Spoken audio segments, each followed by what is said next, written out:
Hey everybody, John Granato and AJ Hoffman here. I'm on mornings on ESPN 97.5. It's called The Bench.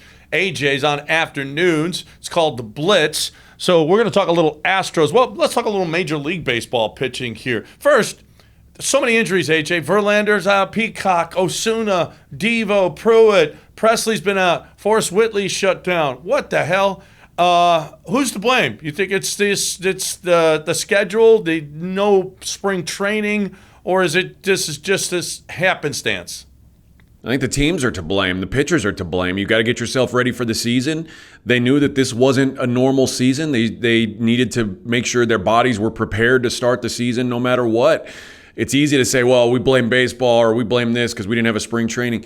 These players, they know their body. Justin Verlander's been doing this for a long time. He knows what he needs to do to get ready for the season. Clearly, he wasn't ready for the season. Clayton Kershaw, same thing. Max Scherzer looks like he's hurt now. The same thing for all these guys. They're veterans. Most of these guys, they've got to be prepared to come into the season, and it's up to them in such an off circumstance. They had a lot of time to themselves. They had to do something to get themselves ready. So I actually blame the players for not coming into the season ready to throw. I don't know, because Verlander talked about how first of all, it might be on Verlander because he changed his motion. Remember this offseason? It's not like he didn't throw, because he worked on making sure, getting a new, staying lower or staying more upright, whatever the case may be. There was a big article about it, and he talked about how he changed it. He changed his motion this year, and he thought he was better for it. Well, it might have put more pressure on his elbow. Clayton Kershaw was his back. Clayton Kershaw's had back problems before, and and Scherzer throws. I don't know. That it's automatically baseball's fault, or you should have prepared your guys better. How about you're right? Those guys should have been pitching, and I think a lot of them were. But I don't know if it's just not happenstance that we've seen a rash of injuries to guys before, and I don't know that there's anyone really to blame that other than the guys. You're right. If they didn't prepare, if they weren't working out, if they weren't throwing beforehand, then that's on them. But if they were and they got hurt, I don't know how you can blame Major League Baseball. I mean, listen, that's part of the game. Everybody understands it's part of the game. Injuries are going to happen. It just so happens that this season it's happening to guys who have pretty big names and are pretty important to their teams.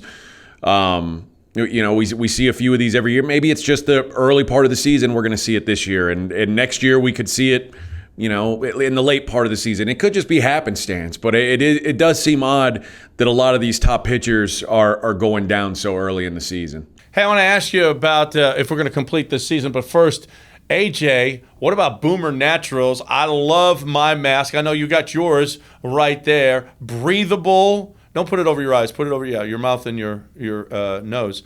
Breathable. And here's the deal: is I see so many of those that are paper thin. The masks. What are they protecting? This has nano silver technology that's actually stopping the droplets from getting into your nose and mouth.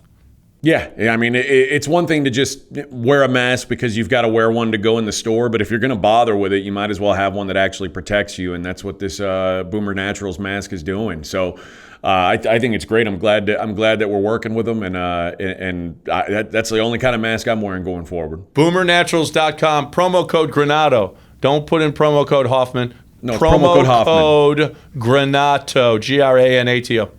Do you figure this season will be completed?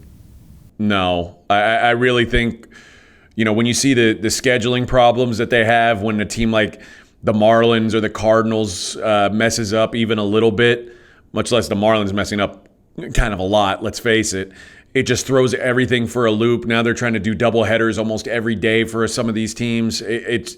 It just seems like if there's one or two more teams that have any sort of an outbreak, that they're just going to say, listen, we got to call this whole thing off, unfortunately. I don't think so. I think they'll finish it. And I think, we got the Cardinals. We got the Cardinals in the middle of it. We've already had the Marlins. The Marlins are back playing again. The Cardinals will get through it. And we're not going to be able to use games won. We're going to have to use winning percentage, and that's it. But there's going to be uneven amounts of games in between teams, and that's just fine. That's what's happening in basketball. The Mavericks have played 3 more games than the Rockets have. We're just going to use winning percentage. That's all there is to it. I think that they will. I think that they've got to get that bag, and I think that they're going to, and I think There might be some more outbreaks, but then you just go, well, deal with it. The Marlins dealt with it early on. You have to deal with it later on. Oh, well, that's your fortune in life. So I think they will get through it. If they don't, though, and even if they do get through this season, there are going to be a lot of ramifications from this, sponsorships, in the new collective bargaining and labor talks that are going to be coming up. If you thought this was contentious this offseason, trying to get this season started between the players and the owners, wait till these next labor talks come up. Well, I think what's going to happen now is not just baseball, but every league is going to have some sort of pandemic clause worked in case this is to ever happen again, or in case this is still going on, next year or beyond, which is entirely possible.